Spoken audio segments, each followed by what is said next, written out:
అందరికీ నమస్కారం. నా పేరు బాలు కాయితి, మాది సిరిసిల్ల, రాజన్న సిరిసిల్ల జిల్లా. ఈ ఖమ్మం జిల్లా వెలుగుమట్ల భూబాధితుల పోరుకు ఈ రౌండ్ టేబుల్ సమావేశం నిర్వహించిన పెద్దలందరికీ నమస్కారం. ముఖ్యంగా నేను కూడా ఒక ఇల్లు బాధితుడు, ఒక జర్నలిస్ట్ గా 23 సంవత్సరాలుగా వివిధ పత్రికలు పనిచేసినప్పటికీ కాంగ్రెస్ ప్రభుత్వం వచ్చినాక నేను పత్రికలలో కొన్ని ప్రజా సమస్యల మీద వార్తలు రాస్తే అక్కడ ఉన్న కలెక్టర్ నా ఇంటికి నోటీసులు ఇచ్చి కూలగొడతాం అంటేనే మా అమ్మ ఏడిచింది, నా భార్య ఏడిచింది. కానీ వెలుగుమట్లలో 1000 కుటుంబాలను నిలువ నీడ లేకుండా భూస్థాపితం చేసి వాళ్ళ కుటుంబాలను రోడ్డు మీద వేస్తే నేను ఆలోచించిన, మేము వార్తలు రాస్తే ఒక రోజు 2 రోజులు చదివి పక్కన పడేస్తారు, కానీ దీని మీద ఖచ్చితంగా జనంలకి ఈ వీళ్ళ ఈ గోడు పోవాలని ఒక పాటను రూపొందించి ఒకటే రోజుల తమ్ముడు దిలీప్ అనే అబ్బాయి రాస్తే మధుప్రియ చెల్లె వాళ్ళు ఎవరో తెలియదు, కానీ ఖమ్మం జిల్లా ప్రజలు చాలా నష్టపోతున్నారు. ఒక్కొక్క చిన్న పసిగుడ్డులను రోడ్ల మీద పెట్టుకుని అదే దాసరి శ్రీనివాస్ గారు చూస్తే కళ్ళకి నీళ్ళు వచ్చినాయి. అద్భుతమైన పాటను తీసి మా బలగం టీవీ ద్వారా ప్రసారం చేసినప్పటికీ ఇది జనంలోకి పోవాలని అందరు ఫ్రీ కంటెంట్ ఇచ్చేసినాం. ముఖ్యంగా తొలివేలుగు రఘు గారికి,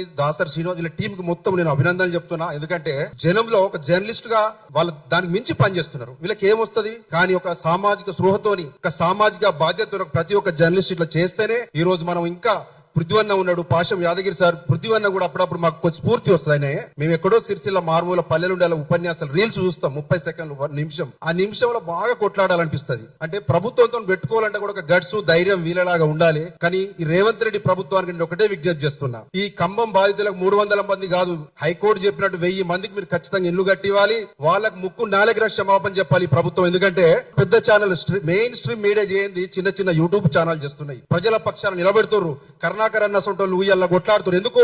ఇప్పుడు కొన్ని పెద్ద ఛానల్ ఇనమోనని చూస్తున్నా, గ్రామీణ పేదల సంఘం మీద పెద్ద పెద్ద స్టోరీలు చేస్తున్నారు. అవి పక్క ప్యాకేజీ స్టోరీలు. అంటే అమ్మ నాకు 20,000 తీసుకున్నాడు, మరి 30,000 తీసుకున్నాడు. ఈ సంఘం పేరు మీద కమ్యూనిస్టులు ఎప్పుడంటే జేబులకి డబ్బు, ప్రజల విరాళాలతోనే కమ్యూనిస్టులు ఎప్పుడు పోరాటాలు చేశారు. ప్రజల చందాలతో కొత్తగా ఏముందని అలా 20,000 30,000 రసీదులు ఇస్తారు కదా. లంచం తీసుకుంటే ఎవడన్నా రసీదు ఇస్తాడా? కమ్యూనిస్టులు అనేటోడు ఒక పేదల సంఘం అనేది రసీదు ఇచ్చి లంచం తీసుకుంటాడు ఎవడన్నా? కమ్యూనిస్ట్ ఉద్యమాలపై ప్రజల చందాలతో, ప్రజల విరాళాలతో, ప్రజల చెమట చుక్కలతో నడిచేటి కదా.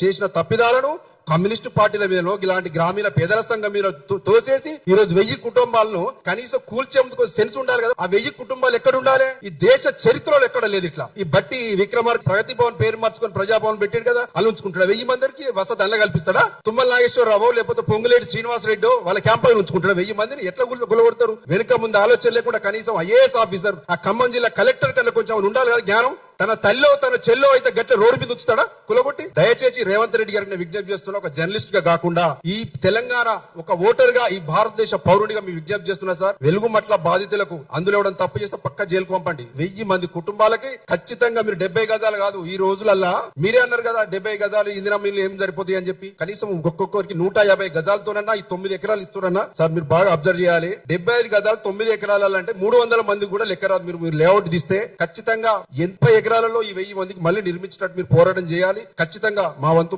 బాధ్యతగా మేము కూడా మీతో ఉంటామని చెప్తూ thank you sir. Thank you Balu. ఇలా ఇంకా రూరల్ జర్నలిస్టులు కూడా ముందుకు రావాల్సిన అవసరం ఉంది.